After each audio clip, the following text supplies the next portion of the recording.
Hard Reuben. Oh my God.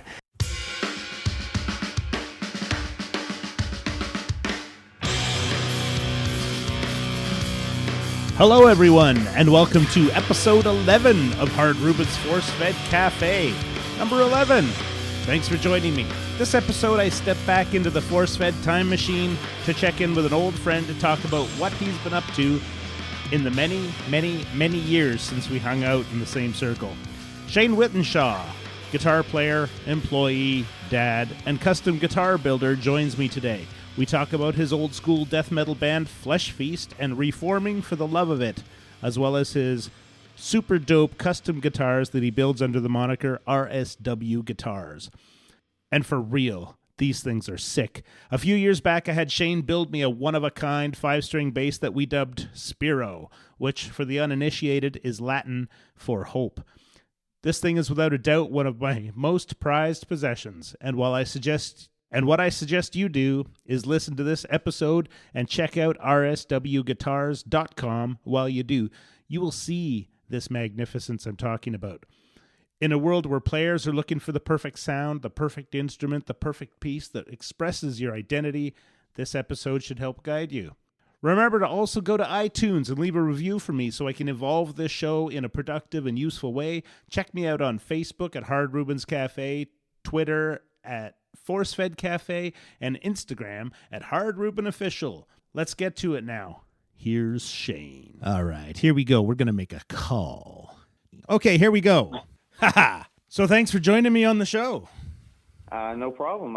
Thanks for having me. It's been a while since we talked, so it should be pretty good conversation. Cool. Let's start by having you introduce yourself. Okay.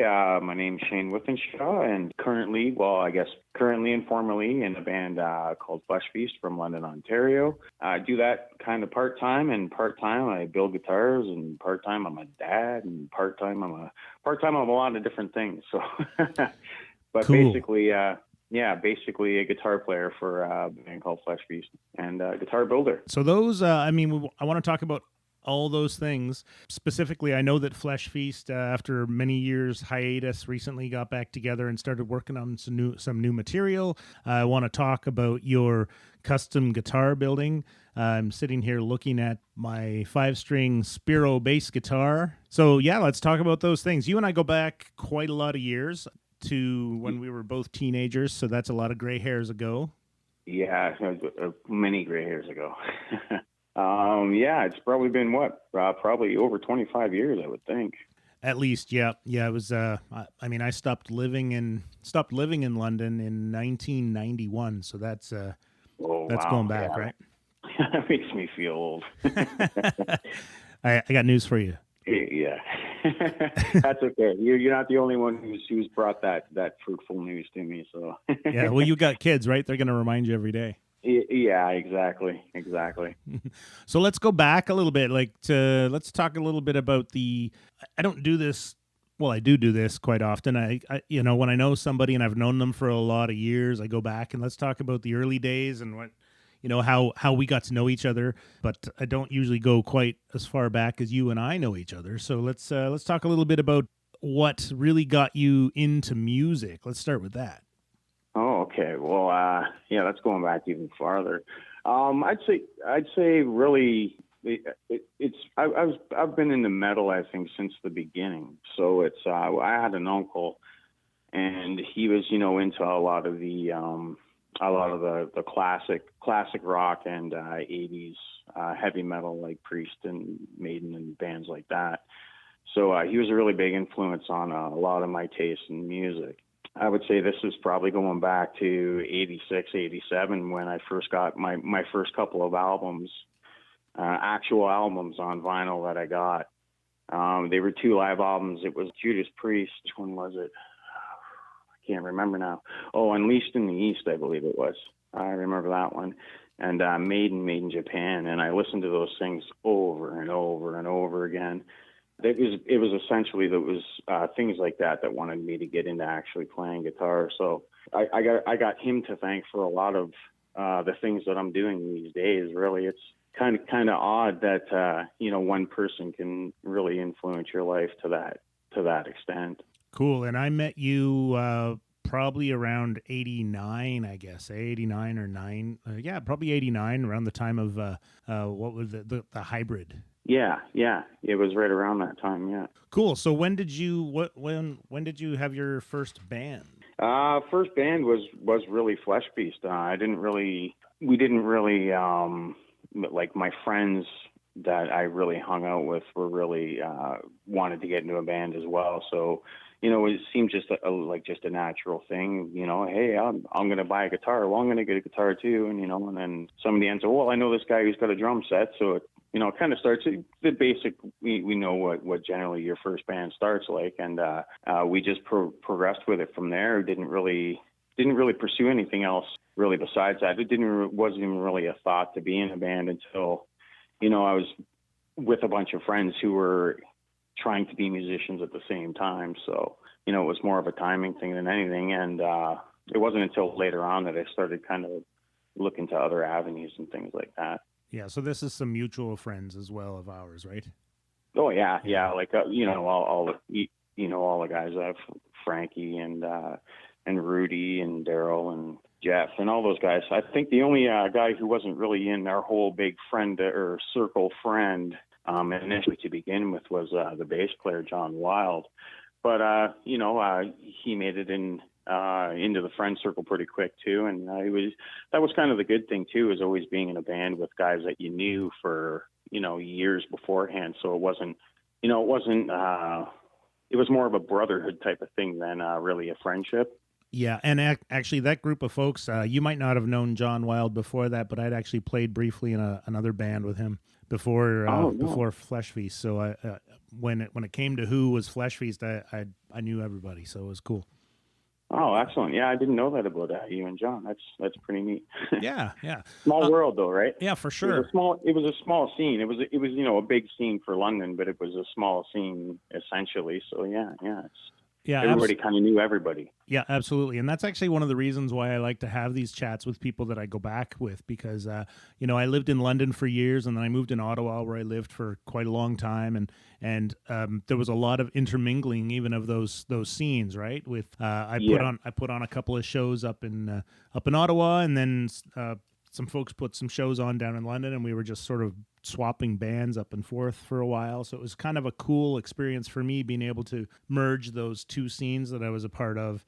Didn't last forever, but yeah, well, that's kind of nice though, to be able to do that, to experience more than one of the local scenes, because there was a lot of big scenes, and just in Ontario. I mean, back in the early '90s, it was a pretty big underground scene that was going on, and it would have been cool, like, to experience that, to be, in kind of different scenes all around the same kind of general area. That's something I wish I would have been able to experience as well. Yeah, and this has been a lot of fun for me, sort of re-exploring that community, because one of the themes that's coming up in a number of my episodes is that metalheads are a community where we sort of share a culture, and we share a lot of background and interests. So it doesn't matter that the world is a big place and there's literally thousands of bands and millions of metal fans. We all kind of connect in this world, and we look after each other, and it's a big family. So I'm really enjoying the sort of reconnect with people and meeting some new people, and we all have that bond that we all know. You kind of look at each other and you just know. So yeah, and it was kind of cool too, because back then it was, you didn't have the internet and the things like that. So I mean, it always kind of, I don't know, it's kind of weird. It kind of created more of a personal bond with the people that you did meet. Yeah, not to say that the internet has really done anything to jeopardize that or anything, but I mean, it was just a different scene back then. That's for sure. When did you get interested initially in building guitars? I mean, I know that when I was playing with bands, that everybody was always tweaking their guitars, getting new pickups, or getting, trying a particular kind of strings, or it's the way it is with bands. You're looking for the sound. You're looking for that flavor of instrument that you want. When did you decide to take it a step further and just start from scratch? Well, I was one of those guys too, right? Like, my guitars were pretty much apart as much time as they were together. Like, I was always taking them apart and tinkering with things, and I've always been kind of into woodworking and things like that. I never really had the means to do it. I wanted to do it for a long time. Like I remember in high school shop class, I built a guitar body, but that's about as far as it went. And I never ended up actually using it. I mean, you can't really use a guitar without a neck. So, it sat on a shelf after I built it for a while, and I ended up junking it one day. But it was probably, I would say, back, if I had to guess, my first build was 2009. So I was thinking about it as early as the early 2000s. So, but the problem was I didn't have the means, or I didn't have a place to set up a shop or anything like that. I was kind of living in apartments and living monthly type of deal. So I didn't really have the essential things that I needed to get it going. And then I bought my home and was able to just get a small shop going. And I started actually building furniture and things like that. I really enjoyed spending time out in the shop, but it was getting kind of monotonous just building furniture for people. I thought, well, hey, this is probably a good opportunity. I've always wanted to build a guitar. Why not try, right? I kind of pulled the trigger and bought a bunch of specialty tools, because there's a bunch of tools in guitar building that there's no substitute. You have to get the thing that you need type of deal. And I learned that a lot in my first build. My first build was a kind of a hack and sand job to get, just to see what I could do. And a lot of it was done without using the proper tools and things. So I learned that lesson very quickly. But yeah, so my first build was around 2009, and it's one thing. If you talk to a guitar builder, they'll tell you it's an addiction. So as soon as you start with one, you start saying, I'm going to build a guitar. And then it turns out, well, I'm going to build my next guitar. And then you keep saying, I'm going to build my next, and then it just ends up snowballing from there. So. And then you're making guitars for everybody. Yeah, essentially. So who's got that first guitar? I still have it. I still have it here. It's in pieces. I don't think that one I would be willing to, let go, just because A, it is so rough, and B, there is some sentimental value in it. So it's one of those things that you like to try to hold on to. Yeah. Okay, so that was your first guitar. It's still kicking around your house in pieces, and it's got that sentimental value, which you would expect. How many guitars did you make before you were making them for other people and you were taking custom orders and that sort of stuff? I would say, well, I did a YouTube series, and that really is where it started, where I started getting people contacting me, asking me to commission builds for them. But up until that time, that was the guitar that I built on YouTube was, I think, my fifth or my sixth one. It was more just, I've always wanted this type of guitar, so I'd build one. I always wanted a guitar with these features, so I'd build one. And this one was the first 7-string build that I did. I decided to put it on YouTube just for kind of educational series more than anything. So people, if they want it, because I know a lot of people want to try to build their own, or, want to pursue that type of avenue, but there's a lot of information out there, but the information that I found, could have been a little more clear and stuff. So that's what I tried to do in my videos and things. And I got a lot of good responses from it. So, it's just, I'm glad that it's kind of there, doing what I intended it to do, which was to help other people, along with their first builds. So it's still up online now? Yep. Yeah, it's still there. I haven't put any videos on there for a long, long time. It was pretty much just meant to be a single series. But yeah, it's the YouTube channel is Dark Luthier, and it's all one word. Hey gang, you feeling sluggish? Trying to find some energy for the gym, or wishing you could shed a few pounds and are struggling to find just the thing to help you? Then check out High on Life Superfoods. High on Life is the leading provider of hemp-based, nutrient-rich supplements intended to instill optimal health to those who wish to perform at the next level. Listen, I'm not just talking here. I use High on Life products myself. LIT is an amazing hemp-based, vegan, raw food blend that helps reset your body's nutrient balance and kickstarts your metabolism to get you going through the day.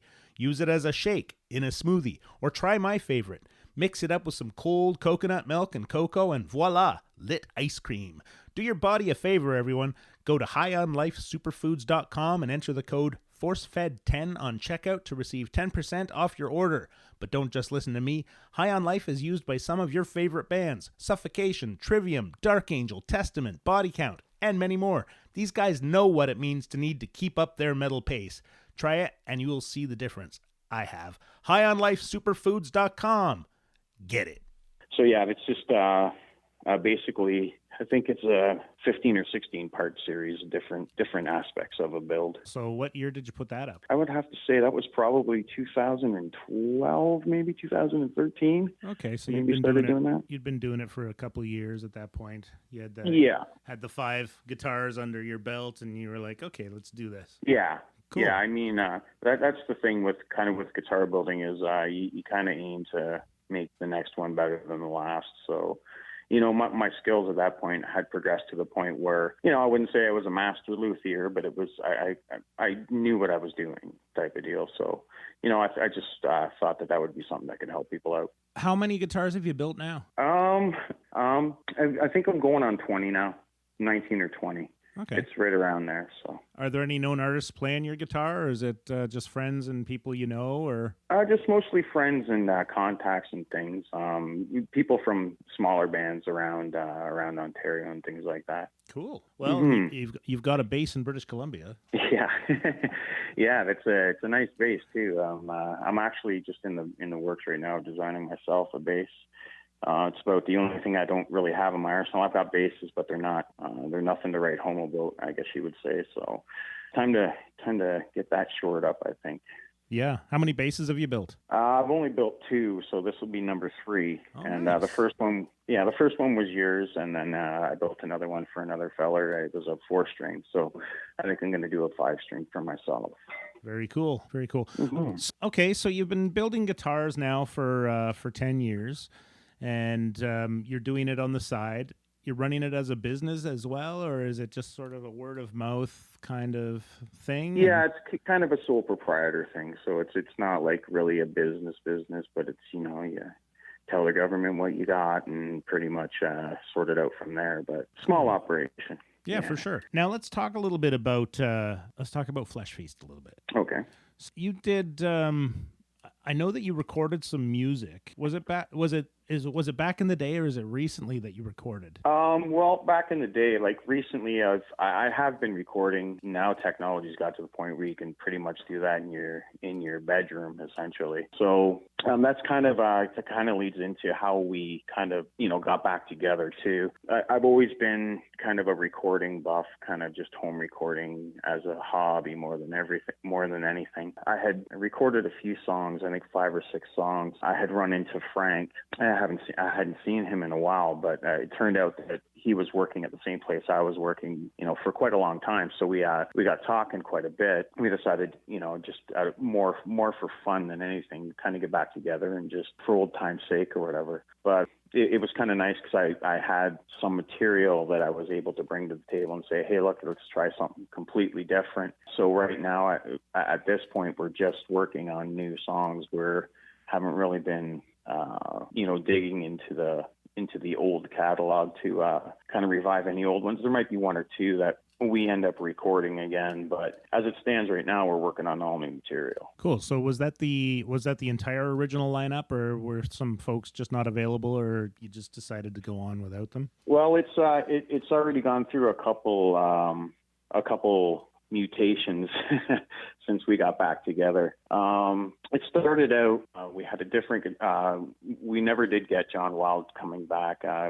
We just haven't gotten any contact or anything with him throughout the years, just kind of lost contact. Pretty much it's been the same people, but coming and going. So when we first got back together, there was a different guitar player. I don't know if you met Scott Parker before back in the day. Do you remember Scott? Honestly, I don't know. Okay. Yeah. Well, he was just a friend of the band. He's been a friend for years. We've literally known each other probably as long as you and I have known one another. So he was in the band for a little while. It didn't really work out. Just kind of a mutual thing. He didn't feel like his chops were up to snuff, and we didn't think it was the tightest that it could be either. So we just kind of moved on from there. And from there, we had gotten back in contact with Rudy, the original other guitar player. We had lost contact with him. He had kind of just gotten to a different clique and just kind of wasn't really communicating with everybody. So after a while, he came back or whatever, and we had him in the band for a little while, and it was going good. And it was great because I always found that I wrote my best riffs when I was working with him. We just had basically the same writing style, so things were just naturally easier, I guess you could say. But that lasted a little while, and then he had some issues with some substance abuse, I guess you could say. And I don't want to get into that too much. That's something that you would probably want to talk to him about, but it just didn't end up working out. So now we're on a third guitar player. The dual vocal thing we tried to get back to. Daryl wasn't in the band when we initially got back together, but joined the band just recently, actually, about 3 months ago, maybe 4 months ago. But tragically, he's in the hospital now. He's experiencing some kind of, I don't know if it's a brain tumor. We're not really sure exactly what's going on right now, but it doesn't look like he'll be returning to the lineup. So it's kind of unfortunate. That is unfortunate. I was actually in touch with Daryl, I think, days before he ended up getting admitted to the hospital, and that's, it's totally tragic. He was just going about his business, and then he was not. Yeah, and the thing that was really kind of bad about it is he was really excited to be back into the fold of things, and really excited to be jamming with us again. And it just took a turn for the worse. So yeah, it's unfortunate. So are you just going with the single vocalist these days? For the time being, yeah. I realized that part of our appeal back in the day was the two vocalist thing, and when you still talk to a lot of people who were fans, they always bring up how brutal the dual vocal thing was. So it's not something we're ready to put to bed yet, but for the time being right now, we're dealing with it with a single vocalist. How many songs have you got? Right now, I'm working on number 9 right now, but we've got 8 that we're working on, trying to get tight. Eventually I think we want to start maybe playing a couple local shows. Like I said, this is pretty much just for fun type of deal. So we're not really hitting the grindstone on this one, but we would like to definitely play a couple shows. It's kind of cool. There seems to be a little bit of a resurgence going on with sort of London area metal bands. I noticed recently that Blood of Christ has started getting active again. And they're in the studio right now, so that's kind of exciting. It is, yeah, and their new stuff is it's pretty good too. I've had a chance to listen to it, and we've been in contact, and they've kind of reached out to us, expressed some interest in maybe doing some things together. So I'm kind of excited for that too. Yeah, and I'm pretty excited also. I was actually totally stoked. I interviewed Nick Sagias from Soulstorm and Overthrow. Like, you remember Soulstorm? Yeah. And he's got a new project called Tribe of Pazuzu, which, as far as I'm concerned, is still the best death metal album in 2019. And nice. He did that. He has John McCanty from Incantation and Flo Muñoz from Cryptopsy. But the surprise for me was that Randy Harris, who used to be in Massification, played on that EP, and it's and his work is just phenomenal. So it's amazing that after 30 years, pretty much. I've always kind of admired him for his musical abilities. He's always been a music guy to me, and I think he always I'll always look at him that way. Even back in the day, he was always kind of older than a lot of us, and I kind of looked up to him as a musical inspiration. It's good to see him playing again for sure. You've got 9 songs. You've got a new band, new old band. You're recording a little bit. You have plans to play some shows. Are you doing the big plan? Are you planning to do a self-release of an album, or are you looking at shopping it around to see if there's any interest from other folks? Yeah, we're kind of kicking that around right now. Right now I'm working on setting up to at least get some drum tracks down and see what we can do. Like I said, with the way technology's gone, it's you can put out a self-released album pretty easily these days and pretty readily. So it's good to have that option there. And also it's kind of nice too, because we're all older guys, so we've got other things besides the band going on, right? Everybody's got their family life or whatever. So we don't have as much time to, to rehearse and stuff like that as we did when we were younger. So it's kind of nice to have that technology to be able to put things down, on a multi-track or whatever, and actually send the file to somebody through an email and say, hey, check this out. You don't have to have the guy standing right beside you to kind of work on things and collaborate. So, but eventually, yeah, I think we're looking to probably get a full length release. So probably within the next year, I would hope anyways. Do you have any tracks completed? Nothing completed. The only thing I have completed are things that I did all myself type of deal, and kind of was just to bring to the band, like just to bring material to the band. Cool. But as for individual tracks, tracks with different people and all the different members of the band, we don't really have anything down just yet. Well, I'm pretty excited that you guys are back together. It's not all about, for me, it's not all about the bands that made it big back in the day or the bands that got famous or popular. It's about the bands that you really enjoyed and you had a connection to.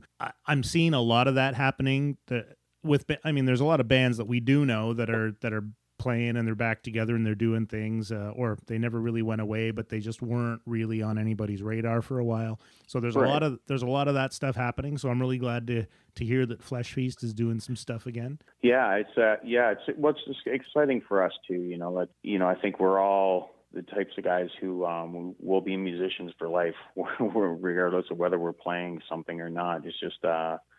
It's just something that we're always kind of into. And Flesh Feast, I think, was a big part of all of our lives back in the day. So I think to kind of, even if it's only, a couple hours a week or whatever, getting together to do things, it's still nice to have, you kind of have that nice nostalgic feeling when you're there at practice and stuff, where it's kind of, rekindles memories from the past.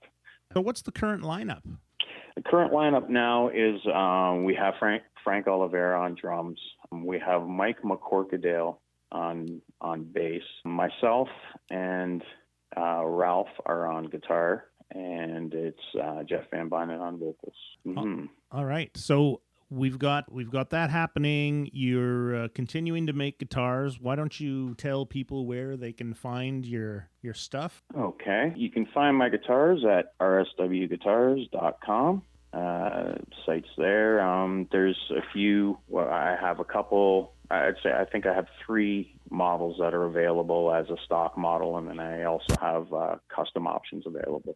You can think it, I can build it. And it's been busy around the shop, and that's, I guess, both a good thing and a bad thing at the same time. So can't complain, I guess. What's the price range on your guitars, custom guitars? Well, I get that question a lot, and I like to answer it like this. Well, it's kind of like a pizza, right? The more things you get on it, the more it's going to cost, essentially. But basically, my base models, the ones that are available as base models, they range from about 1,000 CAD to 1,500 CAD. That's crazy. So like $1,000 or $1,500 for a custom built guitar. Well, I mean, that sure, would be that's your base model, but that's still you're hand making all of those things. You're not they're a all factory. handmade. No, like I have a CNC mill, but any guitar luthier these days has a CNC mill.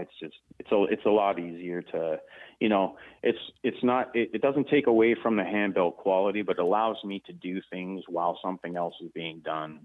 So it helps speed up the process, and it also brings the price down on the instrument. So I use it for certain things, but it's pretty much all pretty much hand built these days still. Cool. So you've got the website. Mm-hmm. You have social media, Instagram or Facebook or Twitter, any of that stuff? No, I did, but I'm trying to move away from social media.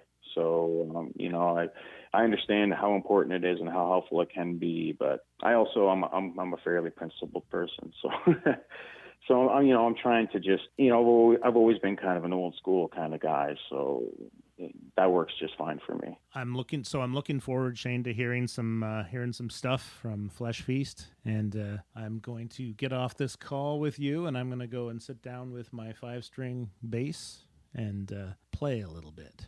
Excellent. That sounds good. Send me an email, and then I'll send you some tracks that we're working on, and I'll let you have a little bit of a sneak preview of what might be soon to come. Oh, that'll be awesome. Cool. Okay. Well, it was great talking with you, buddy. You as well. Thanks a lot for your time, Shane. No problem. All right. Take care, man. Okay.